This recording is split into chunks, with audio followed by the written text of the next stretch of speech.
One of the most impactful things we see from Cyclone Idai was the landslides that occurred in Chimanimani and Chipinge districts.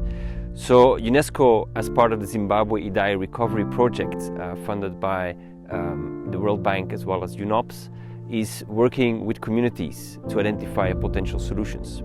So that's why we bring in also a set of experts from the University of Zimbabwe, from the Catholic University of Leuven in Belgium, as well as a set of students also to look into the drivers of these landslides and to identify potential pathways for making sure that the communities are better protected against these extreme events.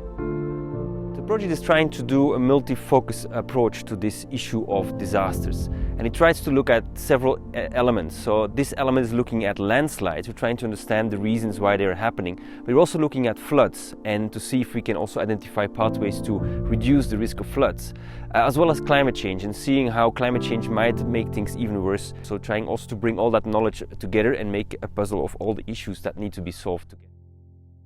In total, we mapped more than 19,000 landslides, and around 2/3 of those were probably linked to the Idai event. And by pinpointing these landslides, we can then basically do statistical analysis to try to see what explains their exact position. With that, we built basically a first model that indicates which parts of the region are prone to landsliding. But this doesn't tell everything, because you cannot detect everything from a satellite image. So that's why we also decided to go in the field and have a closer look to many of these landslides, mainly to try to see exactly what triggered them.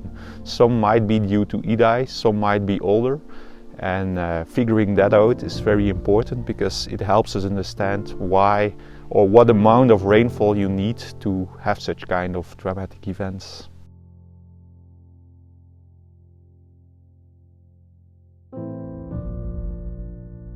A heavy sound knocked behind the house, and it fell open, it cracked open.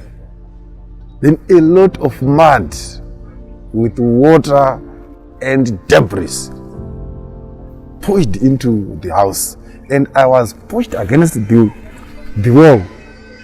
Then the mud was almost at neck level. I almost suffocated.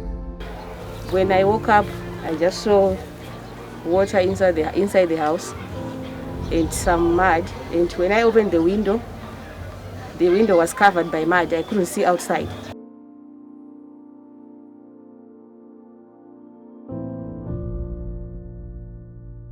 So one of the outcomes of this project will also be that we're able to identify potential moments when these landslides can occur. So we're trying to look for forecasting, for early warning, to make sure that the communities can be warned up front if these kind of conditions occur in the future.